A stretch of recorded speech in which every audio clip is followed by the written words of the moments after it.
The Department of Home Affairs has launched an online booking system for ID and passport applications. The branch appointment booking system is set to improve service delivery around the department and to curb long queues.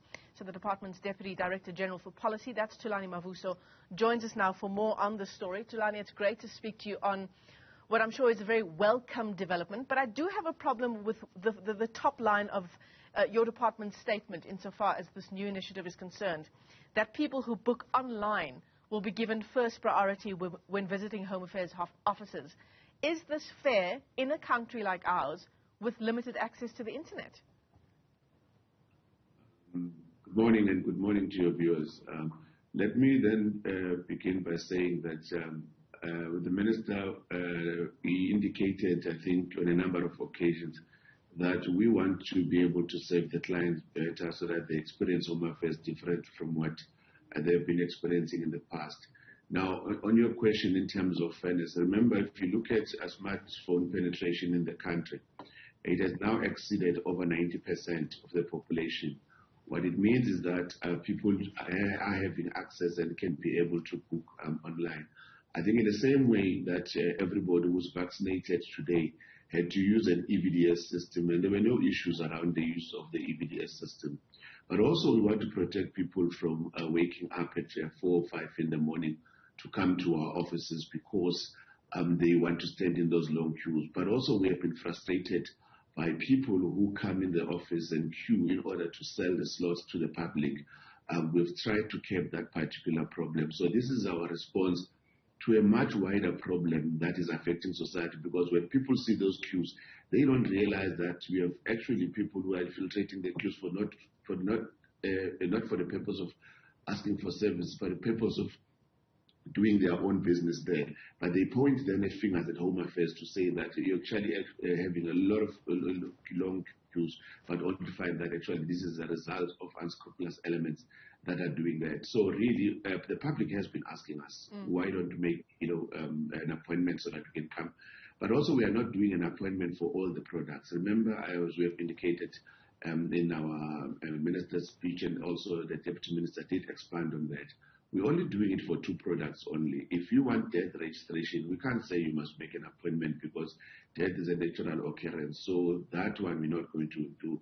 Also with birth, we are pushing those in our hospitals so that birth is registered at a point where it occurs.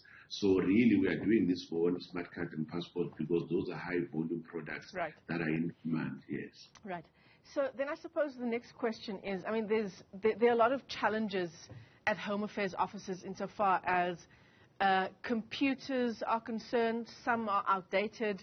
The system, at least previously, has been easily overloaded. Offline, at various occasions, people queue for hours. When they get to the front of the queue, the system is offline. They need to come back tomorrow or whenever else they can.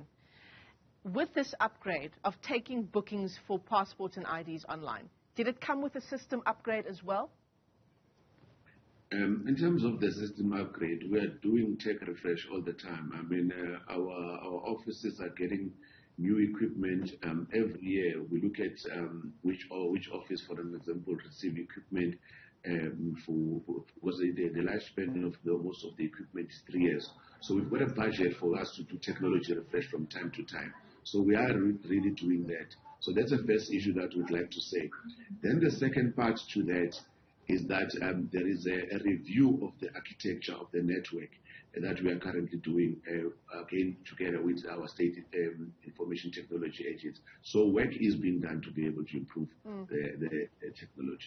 Thulani, I also understand that Home Affairs is roping in engineers from banks to help with that kind of intervention. We know that you've partnered with at least 2 major banks insofar as having Home Affairs officers at the offices of particular banks where people who have accounts there can sort out their IDs and passports as well. But in terms of upgrading the system, this partnership now continues with engineers from those banks to help the upgrade. Yes, currently we have a partnership with the 4 big banks in terms of the services that are offered at the banks. Then the issue relating to the engineers, I think we have had discussions because we should have expanded the number of bank branches that are able to offer the services. But because of some of the concerns that they have raised with us on system issues, that is why we are now partnering with them to say it must just not only for them giving us a space to operate, but also for them to work with us in terms of ensuring that the connectivity issues are resolved. So that is why, obviously, we are taking up that particular partnership to a level of technological resolution for problems that are IT related. So we're quite excited. I think the experience of the clients will forever improve. I must say that, despite all these challenges that we are faced with, if you look at the output in terms of the number of IDs, passports that we issue on an annual basis, it's quite huge volumes. I mean, we issue almost 1 million passports a year. The smart cards, we used to issue about 3 million, but during COVID, that number had dropped. So we are going back to that particular number. I mean, we registered over 1 million pairs, last financial year. So the volumes are quite huge. But despite the challenges of sometimes that we have with the system, I think the impression should also not be created that it's an everyday occurrence that we are unable to offer any business and that the systems have collapsed. Systems have not collapsed, but I think if you look at South Africa's telecoms connectivity, there are problems not only related to Home Affairs. There are problems of copper theft, there are problems of fiber connections, and many other things. That is why the future for us is to be able to move everything to a government cloud and also convert most of our applications into web-based applications. So you then reduce the incidences of outages when you do that. Yeah. So that's the future that we are seeking to build. Well, let's hope it makes a difference to those mammoth queues we see at Home Affairs offices around the country. I'm sure the people listening to this interview will be hoping they don't have to spend day after day queuing. While I have you on the line, Thulani, I want to talk to you for just one question as we finish off our interview about corruption at Home Affairs. Foreign nationals, for example, who have to apply for work permits, among other things, to stay in the country, they've cited several instances where they're forced, in fact, to use so-called agents who are not employed with the Department of Home Affairs, but these agents seem to be working with actual Home Affairs officials in branches, and they have to pay a particular amount of money to even get an appointment, and they're forced to work through these agents. I'm sure this is something the department is aware of, but what's being done about it? So since June 2014, Home Affairs offices are not dealing with permits or applications in our front office. There's not a single office of Home Affairs that accepts permit applications or visas. We employed a company that is called Visa Facilitation Services. All the foreign nationals who are seeking visas, they go and apply there. They apply online, they do their booking online, pay for their fee, and then they go to VFS to do the applications. What Home Affairs does is that we receive those applications at the back office and then you do an adjudication. Now, in the past, the immigration law used to allow immigration practitioners who are recognized by law to be able to help the applicants, because that's where at the time when they were submitting straight to our regional offices. Since that, the amendment of the legislation, there's no recognition of immigration practitioners, but individuals who want to be assisted by lawyers to ensure, or immigration practitioners, that the completeness of their application is verified.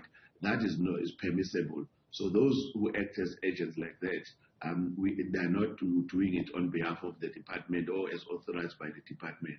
I think the bigger issue is that we only get at a point where our adjudicators must adjudicate, and then the results of the outcome of the application is also collected at the VFS office where it was applied for. Thulani Mavuso, let me thank you for your time this morning. The Deputy Director General for Policy at the Department of Home Affairs, launching an online booking system for IDs and passports. Hopefully that does make a dent in the kinds of queues we see at offices around the country.